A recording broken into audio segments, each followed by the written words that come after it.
Thank you so much, gentlemen, for sharing those amazing insights with us.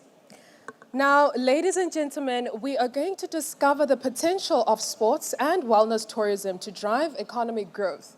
Now, please welcome to the stage Mohamed, Amer, the CEO of Gouna, Faizal Kottikollon, founder and chairman of KEF Holdings and Tulah Clinical Wellness, and your moderator, Ramia Farrage, senior presenter and producer at Forbes Middle East. Hello, everyone. Isn't it wonderful to be at the Jumeirah Beach Hotel on this beautiful Saturday afternoon? Welcome. Well, as you know, sport and wellness tourism present huge opportunities to drive economic growth. And Mr. Amer and Mr. Kottikollon are going to help us understand how we can leverage sport and wellness to attract international tourism and investments. They are both experts in the field. And Mr. Amer, the last time I was in Gouna, I stayed at one of your beautiful golf resorts. And I can tell you, if I was a golfer, I would be traveling to Gouna specifically to avail of those fantastic facilities. I'd like to know how you're capitalizing on sports and wellness tourism as a real driver of economic growth in Gouna. Thank you, Ramia, very much. And thank you, Forbes, for organizing this event. And as always, I think it's a fantastic platform that have massive potential. And I'm looking forward to seeing, as always, growing year after year. So just quickly stepping back a little bit for those of you who don't know Gouna. Gouna is this amazing coastal town, east coast of Egypt on the Red Sea, spanning almost like 12 kilometers on the Red Sea, backdrop of the mountain. Fantastic, I would say probably one of a kind landscape, international community, more than 50 plus type of nationalities living in Gouna, 25,000 residents, 37 million square meters. So it's a full-fledged town, I would say. And as you mentioned, sports and wellness is probably one of the fastest growing sectors of tourism. Actually, the Global Wellness Institute predicted that the wellness tourism will account for almost 8.3% of all kinds of tourism by the year 2027. So that's almost, just to put it in perspective, that's almost $1 trillion of addressable market. Huge and that's opportunity. A huge opportunity. And that's also what you define under the wellness umbrella. So there's a lot of things that can fall under the wellness umbrella. This $1 trillion is not even the whole kind of like sector.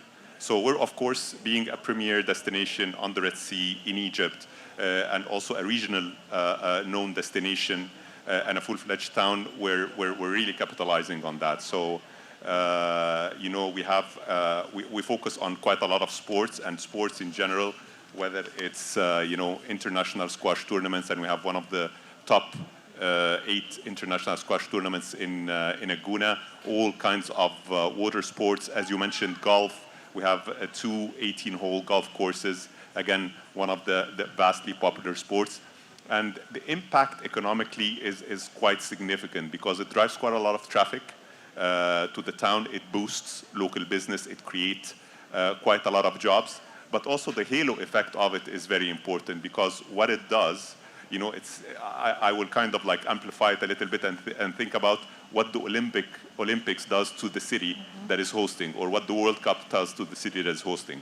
Of course, on a smaller scale, but exactly that's what it does. So it puts quite a lot of positive PR, puts the town under the spotlight, and it creates a halo effect for all other businesses, not just, you know, the sports and wellness, but it creates for tourism, for hospitality, for real estate, and so forth. So it's quite an important hook and quite an important placemaking element in many ways. It is a truly incredible destination, Gouna. For those of you who haven't been there, make it a priority to go. And Mr. Kottikollon, your facilities really combine past, present, and future. You use Ayurvedic medicine, you use modern medicine, and you use technology.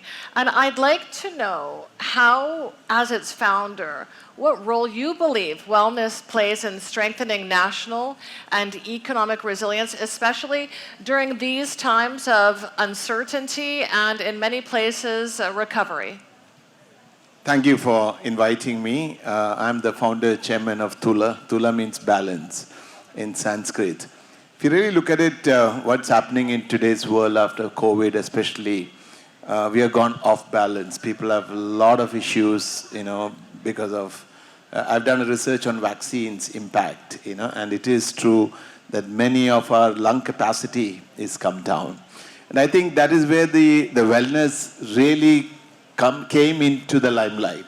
Before, nobody had really bothered about wellness. If you really see after COVID, the wellness has taken a leap bound on awareness. And I think that's where the market is growing at a rapid pace. Is more than 15-16% CAGR on wellness space. So I think it's important to take advantage of this situation. And also what wellness means to people. Wellness is not the physical health. We have three aspects of health. One is physical, and more than that is the spiritual health and the mental health. We need to bring in these three aspects in any community. That's why if you look at it, Dubai, I know Sheikh Mohamed and Sheikh Hamdan is given so much importance to the body, mind, and the spirit and the wellness, and that is why this city is flourishing. So any city, we need leaders. So we are 1% of the leaders rule 99% of the world. And this is where the wellness is so critical. For those 1% to rule the 99%, we'll see the wars happening everywhere. Why is that? Because the leader is making a wrong decision. Correct? And this is where we decided we create a space in Kerala, because Kerala is a 5,000-year-old tradition of Ayurveda, and also India is known for yoga. And these are very mental and spiritual aspects, and Vedanta, who is about human intellect. And we said, modern science is all over the world.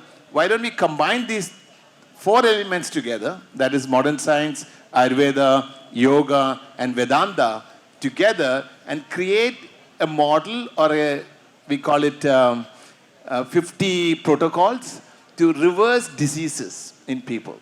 Correct? The moment you start reversing diseases in the people, you create a healthy community. Otherwise, modern science only is a patchwork of your symptoms. And that's what we are doing it in Tulah.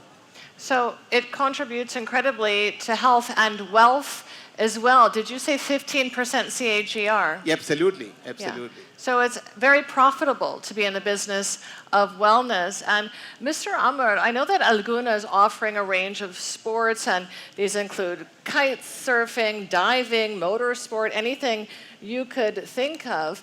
Which sports would you say have drawn the most tourists to Gouna, and how do you plan on expanding this in future? Can you expand on it in future? I feel like everything is already there. Yes, so we're a coastal town. So obviously all water sports are very, I would say, very critical, and we're very popular with a lot of water sports. We're one of the best destinations in the world when it comes to kite surfing, when it comes to sailing. We organize Sailing Regatta, our water sports festival. It's probably one of the best all over the world, where it's international. We have a lot of international presence. We even have Goonies that are international champions for kite surfing. So original Goonies, people who were born and raised in a Gouna. Goonies, you call them? Goonies, absolutely Goonies. So Natalie Lambrecht is one of the world champions in kite surfing. Wonderful. And we're proud to have her as a Goonie for sure. But there is a concept called Blue Health. So Blue Health is basically, I think it's Exeter University who did the research, where they said that everybody who is living almost half a mile away from water body, they are less likely to have any mental issue. So it's a protective kind of zone. So in a Gouna, again, we pride ourselves of having almost everybody would be within this type of protective zone. And one of the key, I would say, yearly events that we organize, it's called Rapta event. Just as is being said, it's focusing on mind, body, and spirit. So all of this, wellness and healing, and it's an international event. It's just actually finished last week. So this is one of the things that we really want to capitalize and grow. One of the things we really focus on is incubating and growing these kind of, at the moment, it's considered niche, but we see quite a lot of potential for. So definitely the water sports, the kite surfing and everything else, Rapta, wellness, the half marathon that is getting bigger and bigger every year. You mentioned the golf is never been more popular. So all racket sports, to be honest. And a fun fact there that one of the fastest growing popularity in terms of racket sport is the paddle. The first paddle court in Egypt was in Gouna. So we kind of like foresaw that a long time ago, and we did the first paddle court in Egypt, and probably one of the first in the region. And now it's grown to be an extremely popular sport. Fantastic, it definitely is, and you see it spreading all over Dubai as well. Unbelievable, it's gaining quite a lot of popularity. So yeah, so we're focused on these things, and again, we're focused on the up-and-coming sports. So the seventh most popular sport that is gaining popularity actually is skating, believe it or not. Yeah. So we're building the largest skate park in Middle East and Africa with Heezy, where we announced that a few months ago, that we're going to build the largest skate park. Is that ice skating? No, just skating, like skateboards. Oh, and, skateboards, yeah, yes. It's gaining quite a lot of popularity. I wasn't aware about that, to be honest, but it's really getting a lot of popularity, especially among the younger generation. I wouldn't try it for sure, but but it's getting a lot of popularity for sure. I'm sure you will eventually end up trying it once it takes off in El Gouna. Mr. Kottikollon, you mentioned the role of governments in promoting wellness, and I would like to know about some actionable strategies that governments and businesses can really implement to ensure the growth of the wellness industry remains sustainable, inclusive, and impactful for all communities. I think the government has to drive this initiative strongly. And if you really look at it practically, the biggest challenge people don't go into taking care of themselves is the stress, the time. We don't have time. Everybody is running a race. Everybody is chasing money. And finally, they break down after 60 years old and they die and go. I think we need to start this journey from the school days. Correct? We need to teach people how to take care of themselves. Government has to come up with the regulations. For example, I see the school buses going at 5 o'clock in the morning. And that means they have to wake up at 4:30. What are we talking about? How the stress is going to develop at a young age. So I think these things, we need to break it down to understand where the root is. Unless and until we study the root, and this should be under the policy making. And I think that is where we need to build communities around. Schools should be there, wellness spaces should be there. So we need to break it down from the old central business district to many CBDs in different areas. I think that is the most healthiest way of living and making sure that people talk about longevity. What we need is not to live too long, but we need to have a healthy, longer life.